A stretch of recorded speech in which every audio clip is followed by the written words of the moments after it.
So welcome everyone to our Retrofit Meets, our Retrofit Talks webinar today. I'm delighted to see so many of you book and sign in for this webinar today with Dave Tiller from Ventrolla, who are partnering with us, the Building Centre, on the Retrofit 24 programme and have been part of the exhibition in the Building Centre that's running through to the end of August. And you can come and see some of the windows and examples that Dave will talk through today in the show, and also on display within the display areas in the lower ground floor of the Building Centre as well. So we're delighted that we've got the support of Ventrolla for the programme, discussing the reuse agenda for commercial, cultural and civic buildings. I'm Laura Broderick. I'll be your host for today, but I am not speaking for long. I will be handing over to Dave Tiller shortly from Ventrolla. Dave, I think, is a technical superstar for the organisation. Some of you may have heard him speak in the Retrofit Meets talks that we've had previously throughout the season, talking on topics such as timber/windows within school environments and school estates, and also within other heritage settings. But for today, Dave is very much going to focus on the broader picture of how timber window solutions can work within a broader context, and also within the retrofit arena and the solutions that we need for improving our building stock. This is a CPD accredited webinar. So Dave will be discussing some of the work of Ventrolla and the solutions that they have to do with timber windows and sash in particular. And then after about 40 minutes of presentation, we can take your questions as the audience. If you would like to receive your CPD certificate afterwards, Dave will be sharing a contact details slide at the end. So you can get in touch with Ventrolla directly and they will be able to issue your CPD certificate. So yes, without further ado, Dave's already on camera, so you should be able to see Dave now. I will hand over to him. He will give the presentation and I'll come back on camera to do the Q&A with Dave later. So Dave, I'm going to stop screen sharing now and welcome you to take over. So thank you, Dave. So thank you for joining us this afternoon with this very inclement summer weather. I do appreciate it, and hopefully you'll find this presentation quite interesting. Just a bit of a background on myself. I've been in the fenestration industry for some 40 odd years, man and boy, and been with Ventrolla for the last 20 odd years. So just who are Ventrolla? Just a bit of background on Ventrolla, who we are and what we've done over the past years. We've been established for 40 plus years, established in Harrogate in 1983. We are the UK's leading timber sash renovation business. We are national. We've undertaken over 1 million projects with an estimated 6 million window renovations over those 40 years. And just to give you a bit background on where the name come from, the name Ventrolla comes from a portmanteau of ventilation control. So what we've done is, and as this is a REBA approved presentation, we've tried to break it down into 3 areas. So the timber renovation, when we're looking at windows, we need to make sure the timber's sound, or what repairs we have to do to the timber before we do the performance upgrade options.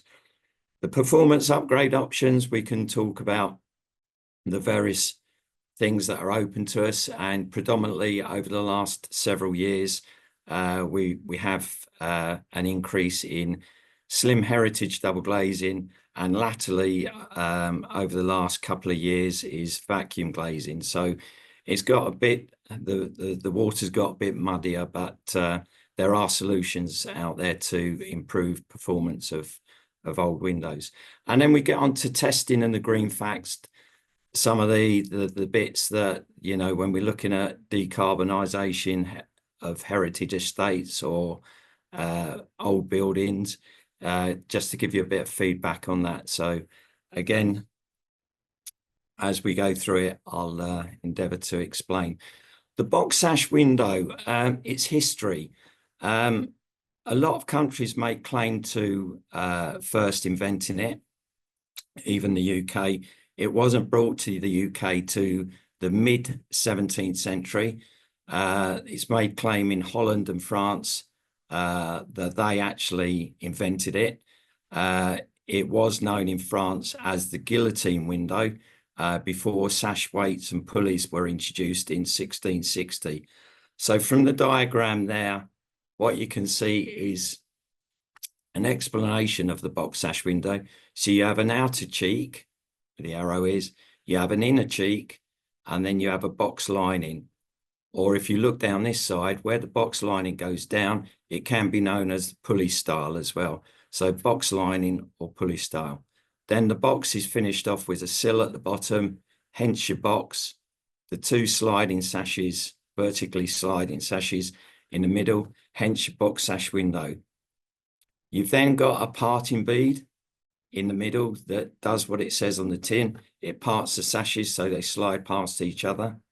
And then you've got a a staff bead, which keeps the sashes in. Well, predominantly it keeps the bottom sash in. And then when you take the parting bead out, you can take the top sash out. And then when the arrow is there, you can see the counterbalance system, which is your weights, cords, and pulleys.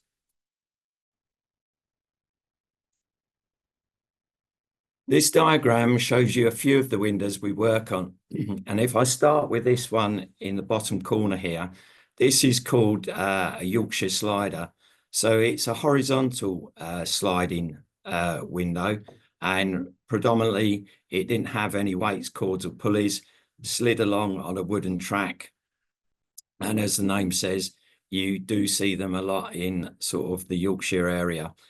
I don't usually see them down south, although there are areas that little villages have taken up that option for one reason or another, whether it was a travelling joiner, etc., no one really knows. The top left-hand corner there, the vertical sliding sash, which you get your Georgian or Victorian eras, works on, I said before, weights, cords, and pulleys. But as we know, if we open the sash, the top sash and the bottom sash, it's got a perfect ventilation system. So it works very well for freeing up all those stale airs and etc.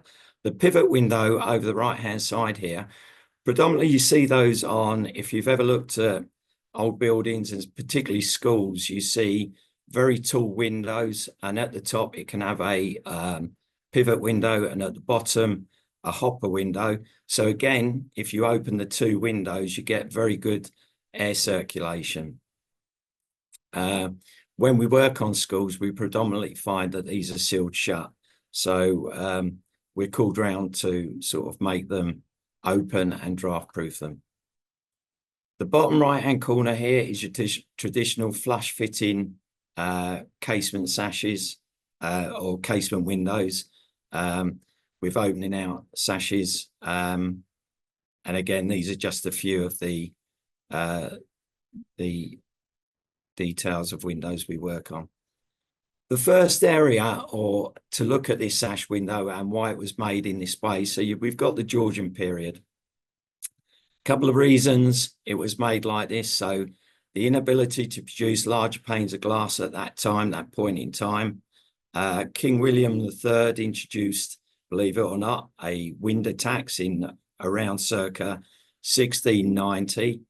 And then after that, 1745 to 1846, around about that time, there was a glass tax. So you can see the window was heavily taxed.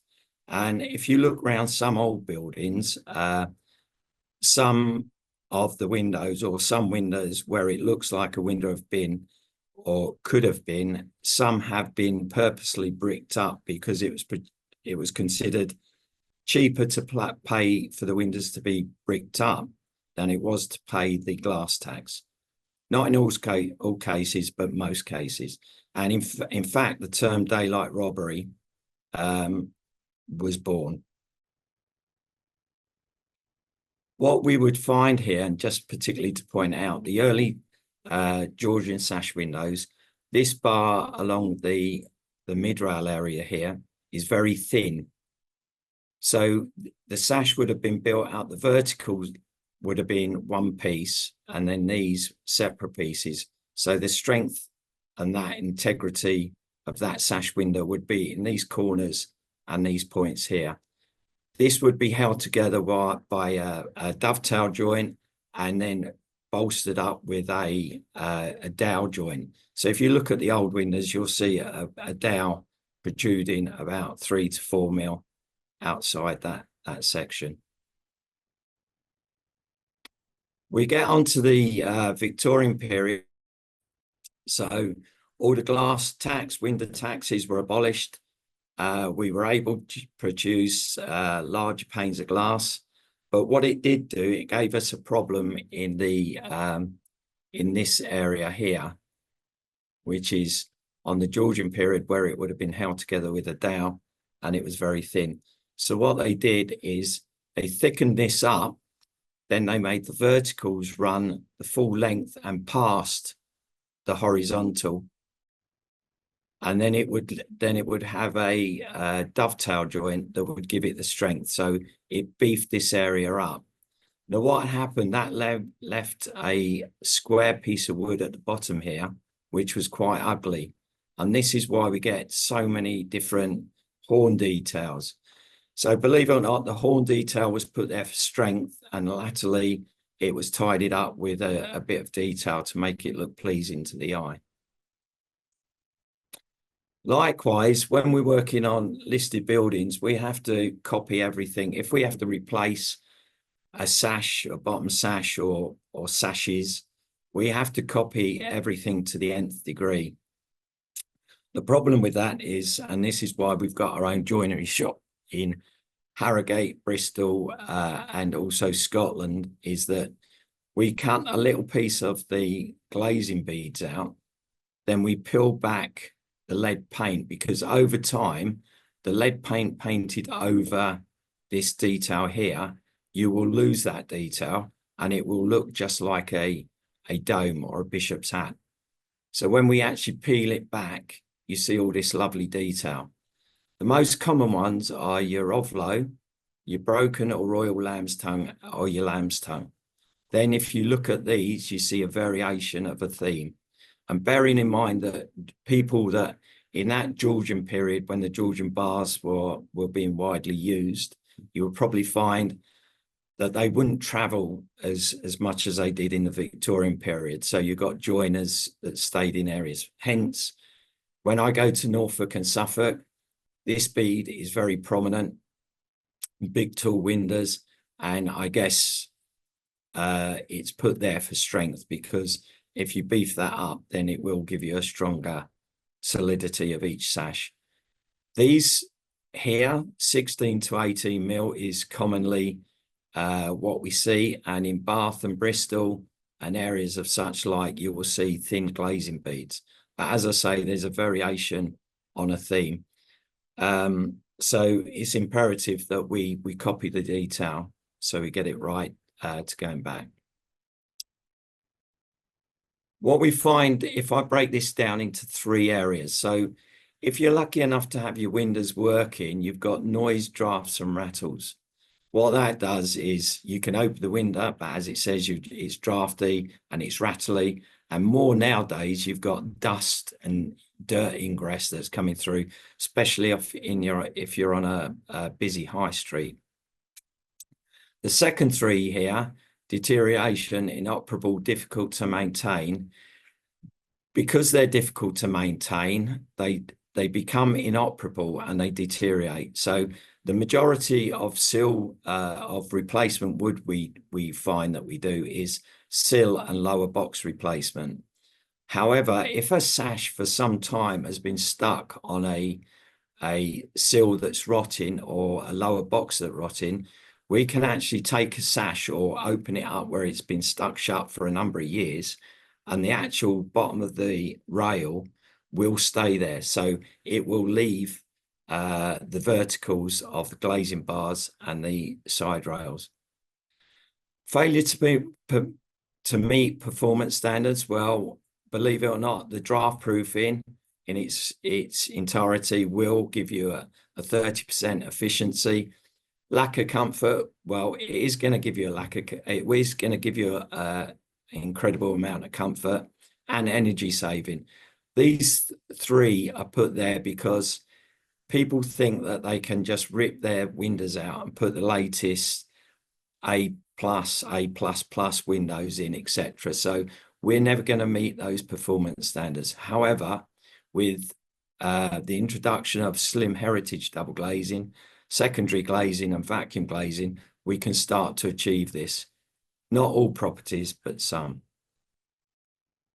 Timber renovation. This window here, just to let you know, so prior to 1709, the windows, and if you go to old busy ports where galleons and ships of that ilk used to come in, they used to get old tax houses or custom houses, and the sash windows were fitted flush to the outside of the brickwork and finished off with an architrave that went round the sides.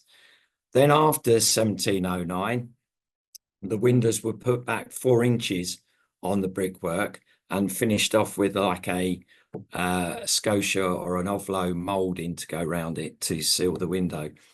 1776, there was a Building Act passed that took the frame of the window, made it go in from inside to the outside, so to the inside face of the outside of the bricks. I know that sounds a bit complicated, but bear with me. So if you look at this window isn't in check. So the windows that went in from inside are called windows in check.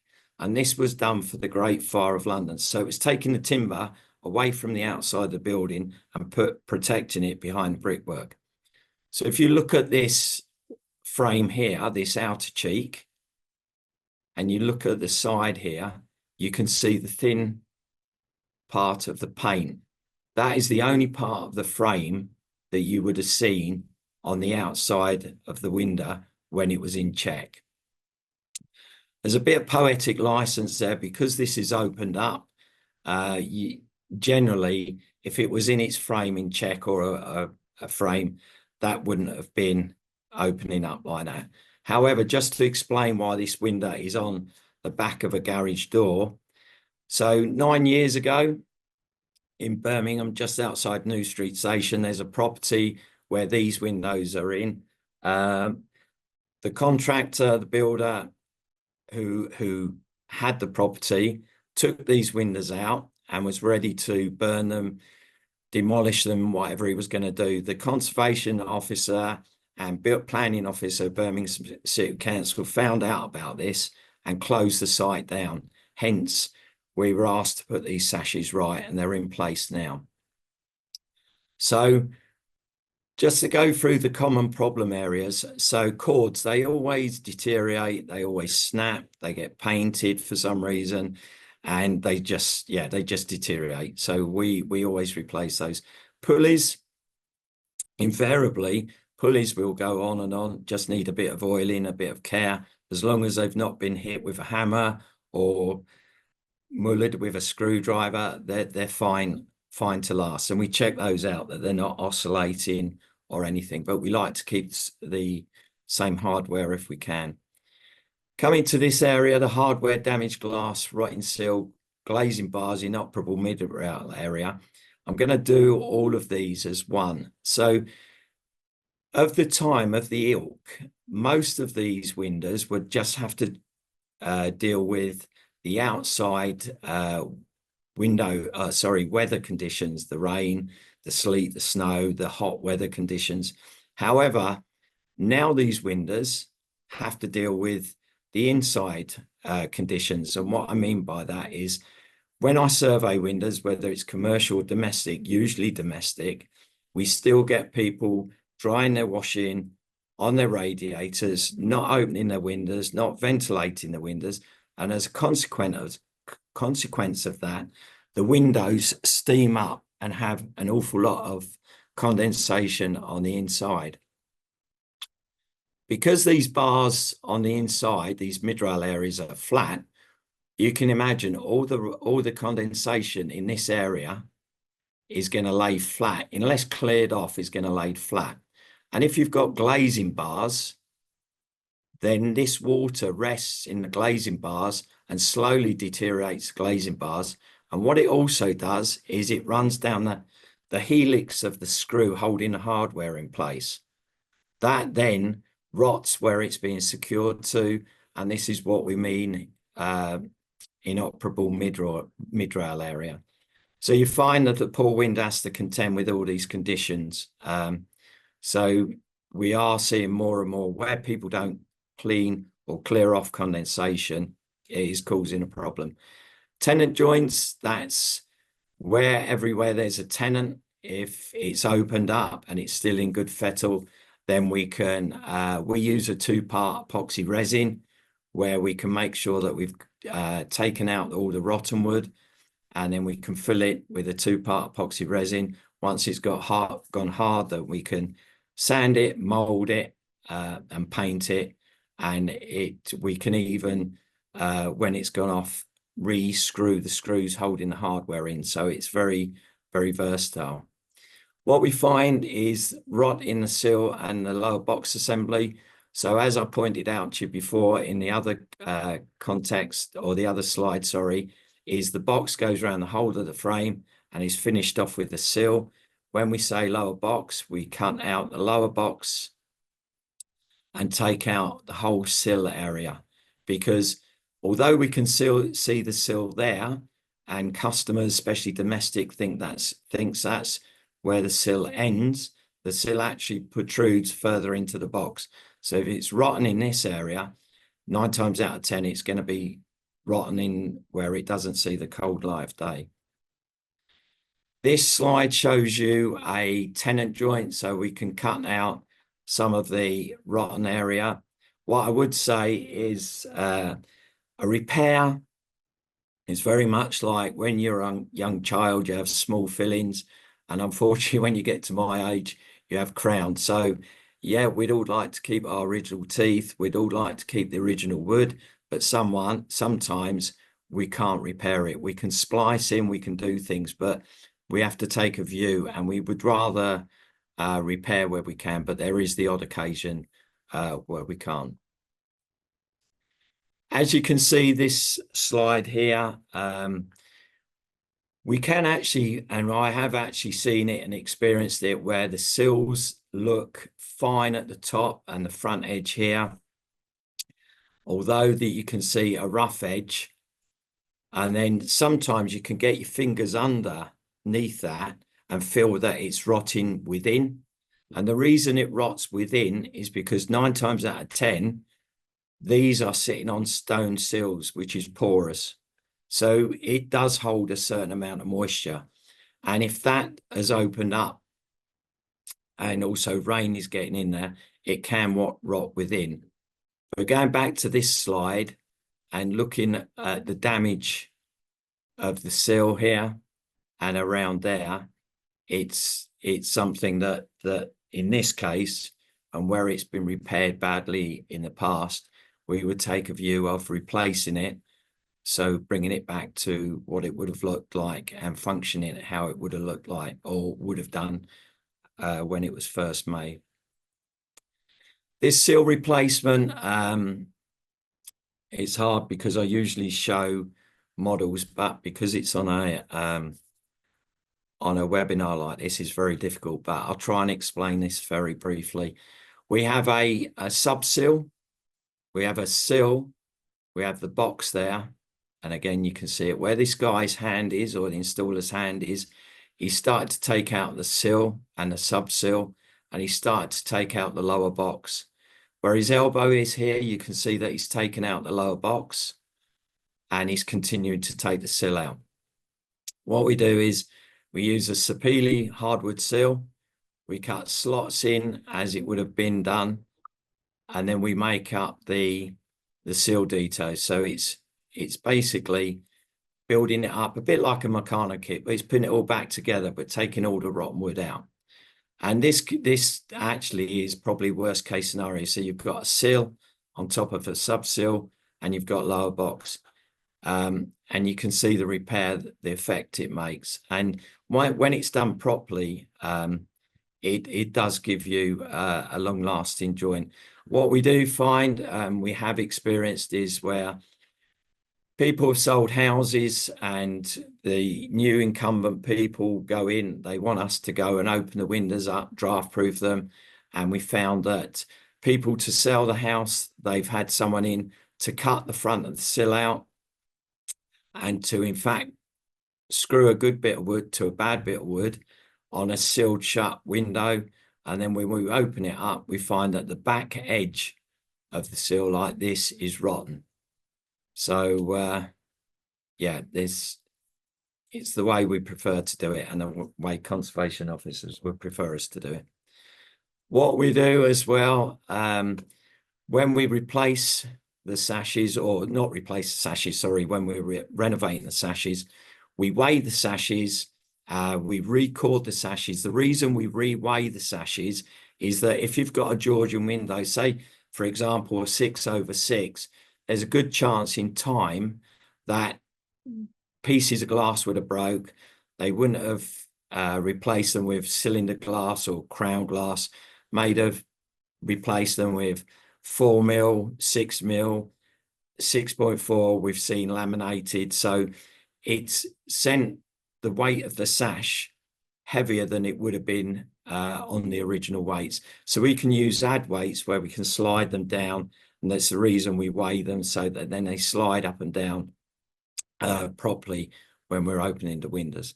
All exposed timbers we prime, so all areas we prime bare wood. So this window is how it would have been when it was first fitted, and it's what we call ease and adjust. It's now got its 3mm gap all around it. It's very rattly, very drafty, but I think you'll agree it's been brought back into a reasonable looking condition. The performance upgrade option, we do this as we're rebuilding the window, but we've broken it down into these areas, so it gives you an idea of what we do in each area. But a typical window, 1200 by 1800, with a gap of 3mm around it, is equivalent to a 200mm hole in your wall. So you can imagine how we've had a business for 40 years. If the draft proofing system didn't work, then we wouldn't have a business, because we wouldn't get repeat customers or people asking us to do this. What was cleverly designed some 43, 44 years ago and is still steadfast today is the fact that all the areas, and it's the simple ideas that are the best ideas, all the draft proofing areas are filled up with a removable draft proofing system. So when it was designed with two areas in thought. It's very cleverly thought out, in fact. So it wasn't just to draft proof the window and then forget about it. It was done because it was to draft proof the window, but then thinking about, hold on, this window got like this, how we can stop it getting it in this condition in the second place when in several years' time. So have a bit of a maintenance program. So all of this is removable, so it can be painted and maintained in the future. So you're getting the benefit of the draft proofing system, which is a polypropylene brush system. And what that does, because you've not got wood sliding on wood and that friction, you've got wood sliding on a polypropylene, you get a nice gliding window. In fact, you can hear the brushes when it's draft proofed. To add to that, we found that the biggest problem was, and this is a patented idea, we developed some years ago, and the reason for that is one of the biggest problems was the cord. So this end of the cord would be on weights behind the box, and this part here would clip into the side of the sash. Generally, the weight would be down there, and this would be either screwed or pinned to the side of the sash. So if you took this off and let the cord go, it would disappear in the back of the box. So to stop that happening, this unclips. This here is a brake. So if you've got a big 3.5 window, you can push this brake right up as far as you can reach. So when you let this part go, then it will stop and this part will hang down. So when you reinstall the sash, then you can just grab it easily instead of getting a pair of steps. So it's all right saying all these things. We had to have this tested in a house in Leamington Spa, where it was tested by the British Board of Agreement for U values, air permeability, Ogley conservation for air changes, and Hans Tucker for sound insulation. Because if we're filling all those gaps up, then it's going to have an effect on all of those three areas. So what that means is, as I said in an earlier slide, is it achieves a 30% more efficiency of that window. So the good thing is you can open it and close it at your leisure. So you can let all the moisture out the air if you're having a party or you need some cool air. You know, your ventilation is in your hands. And when you close the window, you've got the ability to retain the heat. So basically, the improvement there exceeds Class 3 of BS 6375, Part 1, with standing winds equivalent to 71 miles an hour gusting. Reduced air changes down to 0.4 air changes per hour. And there is a sound improvement that is termed significant, 6 to 10 decibels. But sound that I always find is all very subjective. So for instance, when we stop away, my wife can sleep through anything. I wake up, there could be a budgie land on the sill and I'm awake. So it is very subjective, but it does give you a vast improvement. In fact, we do buildings where they've had secondary, they've got lovely Georgian paneling and architecture on the inside, and someone's put secondary glazing on it prior to them buying the property. They've actually took the secondary off and left it off after they've had the draft proofing system. Invariably, if it does get fitted again, it's usually in a bedroom that they need a little bit more sound insulation. So we come on to performance enhancements. I would say over my 20 odd years at Ventrolla, when I first joined, it was simply renovation and draft proofing. Over the last 15 odd years, it's become renovation, draft proofing, and in conservation areas, slim double glazed heritage slim heritage double glazing. We always get asked about secondary glazing, and we do fit it in some areas where noise is an issue. So we do it domestically, and we use it a lot on commercial jobs as well. And thirdly, what's happened over the last recent amount of years is vacuum glazing. We're seeing a lot more tenders come through asking for us to quote for vacuum glazing and secondary glazing. So we have seen an upturn in that, but yeah, it's an ever-changing circle. Certainly over the last 15 years, it's changed significantly. What I would say is windows in check. You can see here all this ornate woodwork. So window in check, as I pointed out, you get if the window's gone in from inside, you've got all this lovely woodwork. So if you take this out, you remove this, or in like this, you've got the plasterwork that's showing. This looks like a barn conversion. This has to conform to all the building regs, U values with the windows, so A plus windows, etc. This one, you can change the sashes, and with double glazed sashes and draft proof. So just to let you know, the impact of glazing bars on double glazing, this is your sight line coming through here. So you can see on single glazing, you've got no impact at all. But with double glazing, you've got like a desiccant bar with a hot melt, which is holding the sealed units together. So as a consequence of that, you've got 21st century product meets arguably 18th, 19th century windows. So the trade-off is a slightly larger glazing bar. We do through glazing bar. So on a 6/6 sash or box sash window, you get 12 sealed units. You can see the impact of double glazing on glazing bars.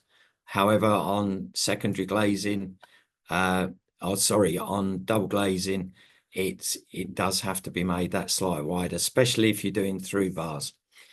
We come on to ashicles or stick-on glazing bars.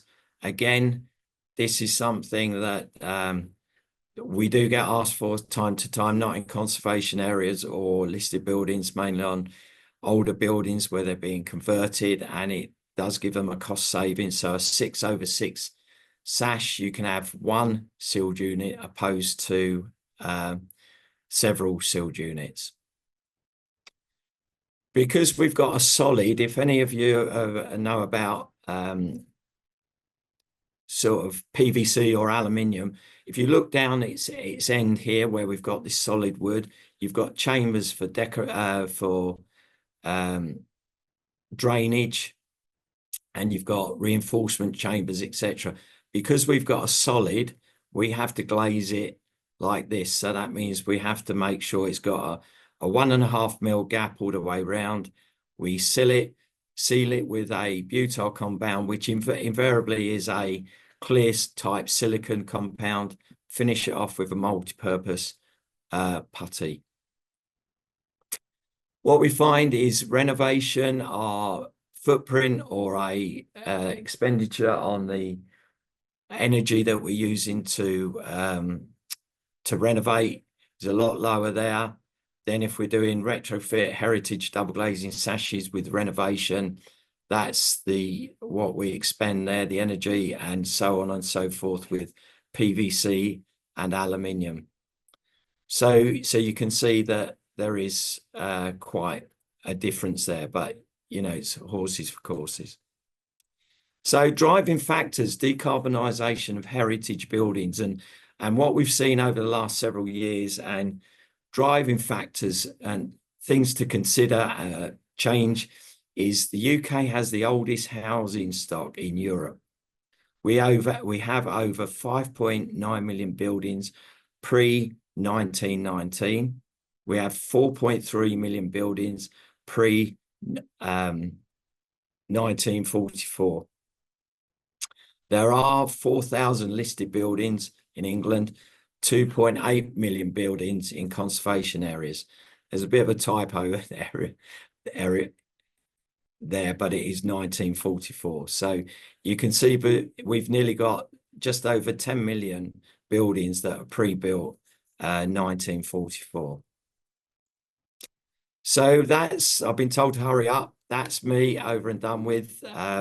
These are some of the jobs that we've done in the past. And over to you, Laura. I hope that's been the right time. That's been amazing, Dave. And just for the record, I wasn't telling you to hurry up. I was enjoying it. So it's great. All right. Okay. It was Rory on the side.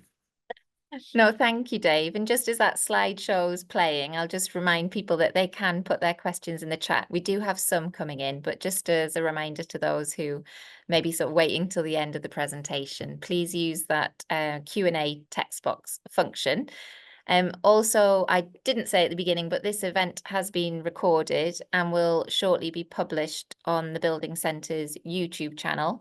So if you want to watch back and there's bits of detail that you've missed within the kind of the data that Dave's put on the slides and the diagrams, just keep an eye out on the Building Centre's YouTube channel. That should be within the next week or two. As I mentioned at the beginning, Dave has spoke on some of our panel events. The recordings of those discussions are also on that YouTube channel. So the Retrofit Meets Schools event Dave spoke in, and then Retrofit's Heritage Solutions, I think it was, wasn't it, Dave, was the second one. Right. So if you want to see more examples and hear more about the actual process, obviously you've got some of these examples now rolling in the slideshow, but Dave talked through some of the non-domestic examples in a bit more detail. King Edward School in the Midlands, wasn't it, Dave? And the Bourneville Yeah. Trust work that you'd done. So feel free to watch those back at your leisure to hear more about the case studies from Ventrolla and where they've worked on significant retrofit and upgrade projects. So I think the images are just going to flow through. More questions are coming in, Dave. So just to get started while the images are kind of finishing, I enjoyed quite a lot of the history of the sash windows and how it's all developed and changed and what you're doing now, of course. So just following on from that, there's a question from Samita. So hi, Samita. Can you expand on that history, Dave? So why did different types of sash windows arise in different parts of the country? Do they, for example, respond to different kind of climates or types of wood or to the local technology? And do they have different performances? Sorry, there's lots of sub questions in there, but I think it's just that expansion on the sort of the narrative of the history. I think the easiest way to explain it is the Georgian sash windows coming over in the mid 17th century. Well, basically the story goes, and this is why I can elaborate a bit more now, but I didn't want to take too much time up, is so Henrietta, the Queen Mother of the time, was over in France for quite some time. She came back from France and brought some French joiners with her. So in places like Hampton Court, you see the early sash windows, but predominantly the sash window has never been patented, and it's always been sliding up and down. And pre-1960, it was just a sliding sash window that was held up by chocks or little pegs that were either in the frame itself or just wedged up in between the frame and the sash. But to answer the question, the sash windows are the same. It's just the sort of the dates that changed, because you went from sort of Georgian with the little squares and the Victorian, and then you went on to the Edwardian period. So then you got a mixture of like a Georgian sash, arguably at the top, with a Victorian sash at the bottom. But everything worked on the same principle, sliding up and down a sash box.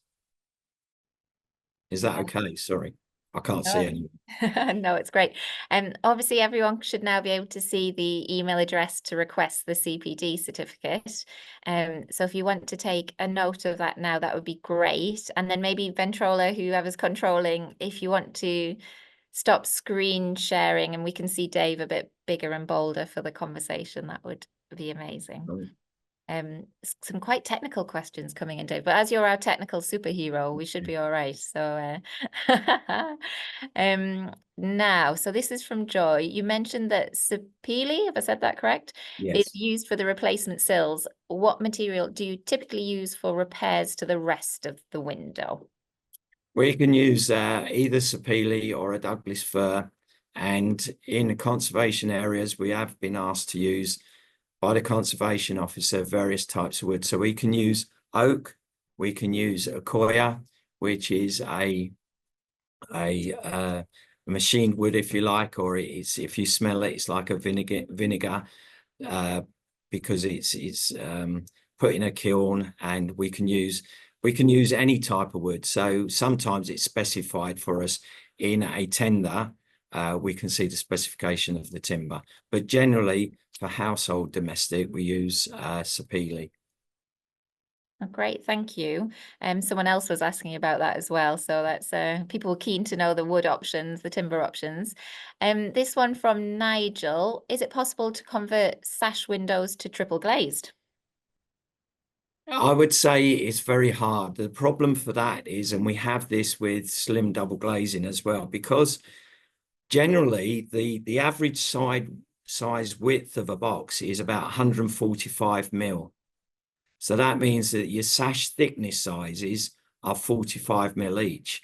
So when you look at the glazing bars and the rebates, then it's hard for us even to get, in some cases, if a sash goes down to 40 mil, we have trouble getting sometimes a 464. You can get a 44 unit, but with triple glazing, it's too wide. It comes out too big. That's why the vacuum glazing is becoming such a big thing. Because vacuum glazing is about 6.3, 8.3, 8.4, or 10.8, you can do more with that and get that, and that give you bigger U values and decibel ratings and triple glazing. And the vacuum glazing, Dave, is on display in the building centre, isn't it? Yes, it is. Yeah. Yeah. So anyone who can make it to Store Street, just off Tottenham Court Road, you can come and see it there. So next question for you, Dave. Approximately what percentage increase would you expect from stick-on glazing beads to individual glazing bars? I would say 30%. Quick answer. I needn't have muted then, would I? So We get people ask that us all the time. yes, you know that one. Yeah. Brill. Okay, let's move on because we've got a lot of questions, which is really good. So we have scheduled to 1 o'clock. So hopefully we can get through as many of these as possible. So this is from Lucia. How likely are building control to look favorably to renovate versus to retrofit in non-listed buildings? Yeah, the scale of intervention, right? Okay. So this is where I put my take on it, Dave Tiller's take as a 64-year-old. And I honestly believe that unless central government wake up and they want us to do all this decarbonisation by 2050, with all those figures that I've just shown about all the heritage buildings, unless they get their heads together with local government and let them know all these products are about, and then we can do things sympathetically to bring these buildings up to a standard, I think we're always going to struggle, because I do commercial and domestic all around the country, and it sounds like I've got something against conservation officers, and I haven't. I really do get on with them very well. But what seems to be a problem with the public and with architects, and I do CPDs all the time, and they all shake their heads to this, is there's no continuity from area to area to area. And in some cases, there's not even continuity in an area with people that work that area. So I hope that explains it, because to me, central government need to put something out there so we all know what we're doing. Yeah, well, it's going to be a new era, so we'll see what happens next. So yes, next ones, but lots of you asking for the CPD information again. If someone from Ventrolla could type that into one of the Q&A boxes as well, that email address, and we'll also put the slide back up at the end. So if you are kind of missed it, if you didn't get a pen in hand quick enough, we will reshare that. But yes, please do, Ventrolla, type that in the Q&A box as well. That would be great. But from Alexander, Dave, please can you explain what resin system you use when you splice repairs, and also when glazing single glazed, what putty system is used?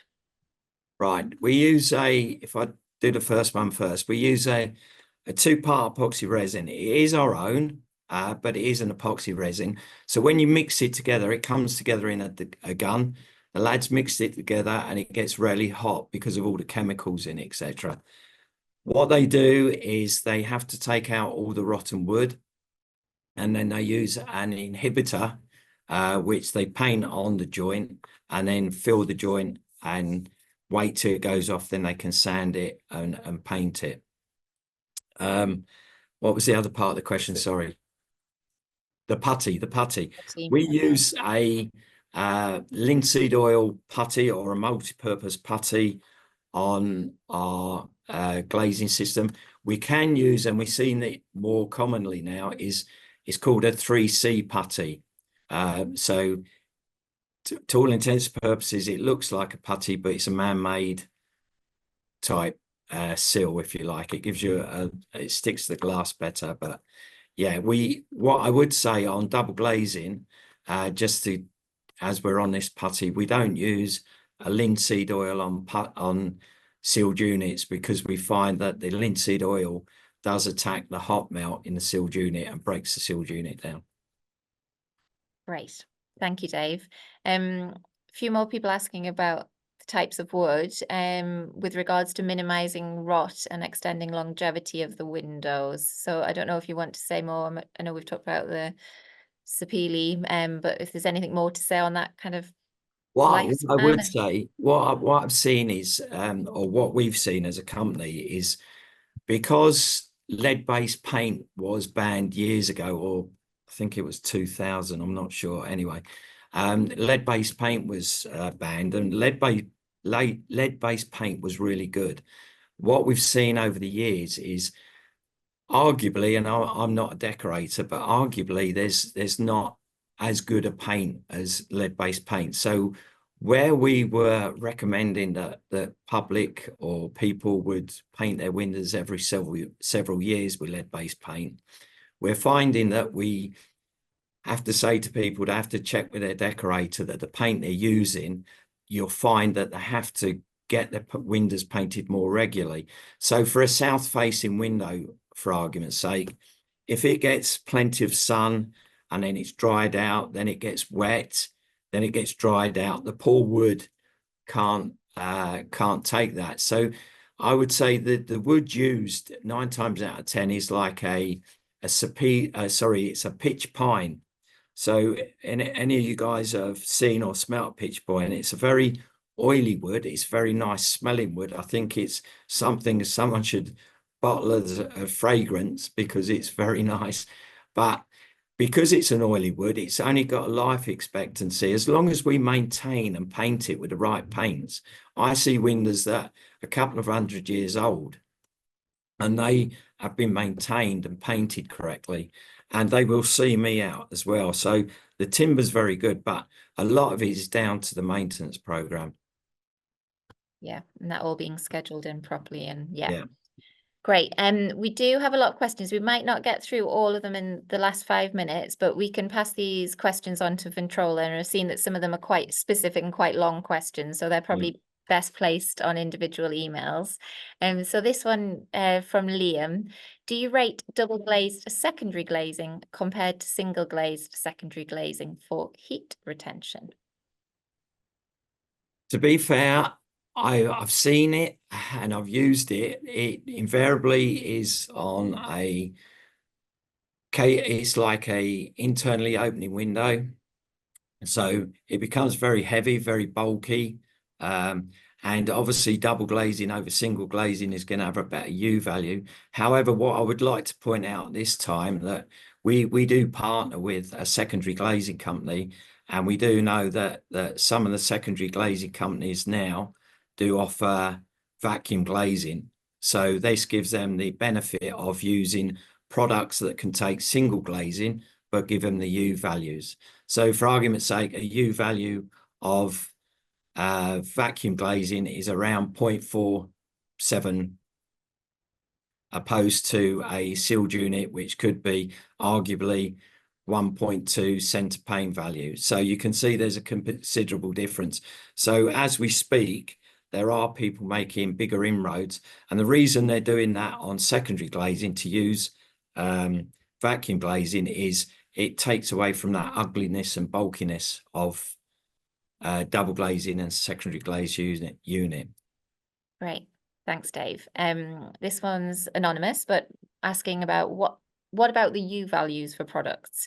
How do you compare with composite windows or UPVC windows and other windows? So kind of looking across performance. Yeah. So this is one of the problems. So if you've got a existing box in an existing property, and we're changing the sashes with the draft proofing system. We already know that the draft proofing system improves the efficiency of the window by 30%. So if we go back to the centre pane value of a sealed unit of 1.2 U value, opposed to what would have been in there, a single pane glass of 5.8 U value, there's a significant difference. However, we can't give an overall U value for that window because we haven't had that box tested. We don't know what's behind it, what's in it. So all we can do is a belt and braces job, as far as we can, apart from ripping that window out, which we can't do, and putting a building regulation window in there that surpasses all the U values, etc. You know, that we are where we are with it. But we're talking about retrofitting, and you know, if we can make an improvement with the draft proofing, the double glazing, the vacuum glazing, then we've gone a long way to decarbonising some of these properties. Right. Dave, just because of time, there's going to be sort of two last points really. A few people are asking around sort of sustainability aspect of the woods that are used, whether they're FSC or how they're sourced, or whether you can use more local wood. So maybe you want to say a little bit on that. Yeah. And then the second one we'll take just to end is around recommendations for decreasing the condensation buildup in windows and ventilation and managing that. Yeah. So what we've got is, if we talk about the wood, again, it goes down to the maintaining it and everything. Our wood is FSC approved, but it would be wrong for us not to use something from a sustainable source or approved source. We have to make sure that that all our suppliers conform, that we're doing the right thing. So the second part of the question, sorry, it's my brain's frazzled with this. Talking about the condensation aspect. Yeah, the condensation. We always get asked all the time, especially of domestic customers, is this myth that they do believe that using double glazing will cure their condensation, and even their secondary glazing. And what I would like to say is, coming from a background when my father owned his own plumbing and sanitary heating company, heating and ventilation, and me being asthmatic, condensation is very big to me, and ventilation is very big to me. You know, we have document F that arguably is out now with these silly trickle vents on the top of windows that people close, or they put cotton wool over, etc. The best thing is to open your window, ventilate, and teach people how to purge, ventilate, and not to dry the washing on their radiators. And sorry, I've got on my soapbox again. No. But it's an education that people, and this is where my halo slips. So I said I've been in the industry for some 40 odd years, man and boy. I started out in aluminium, first secondary glazing, aluminium windows and PVC windows. So I have PVC windows in my house, but it's on quite a modern estate. And several years ago, we had a really cold winter, and my wife used to tell me off, and it was like, why have we got condensation on our double glazing? And these are 24 mil sealed units, and arguably they are 28 years old, so they're not the latest document L windows. But what it'll do is the condensation, depends how cold it is, from the inside, it will go round as a U shape round the bottom of your window or your pane of glass. And as it gets colder, that U will rise. So again, with double glazing on sashes or with secondary glazing, you've still got that condensation. And arguably, if you're in a house that's creating a lot of condensation, and then you see it disappear, then I would be worried because it's going somewhere else. So it's probably going in the corners of the walls. If you can't see it at the top, it's going behind your furniture. Oh, it's not a very cheery note to end on, is it? But it is 2 o'clock, so sadly we are going to have to end. Right. Dave, we will make sure that the questions that we didn't answer to you now, we'll send to you and Ventrolla team to look at, and hopefully we can get kind of some responses going that way. Everyone's very excited about the CPD certificate, so thank you, Ventrolla, for organising that, and Dave for giving your time today to speak to us in so much detail about some of the history and some of the solutions. So appreciate you doing that. Everyone who's attended today, there are some remaining Retrofit 24 events. We've got a webinar next Tuesday lunchtime again, if you want to book in for that. And we were planning our Retrofit panel discussion tomorrow night, but due to the football and potential clashes there, we've moved that till next Thursday, and that's going to be looking at the topic of ESG in retrofit projects. So if you can join us at the Building Centre, come and see the Ventrolla products, come to the panel discussion. That's next Thursday, the 18th of July evening. Otherwise, just keep an eye on the YouTube channel, and thank you all for coming today. And once again, thank you to Dave. So bye, everyone. Thanks, Bye, guys. Dave. Bye, Bye. all. Bye. Bye. Bye.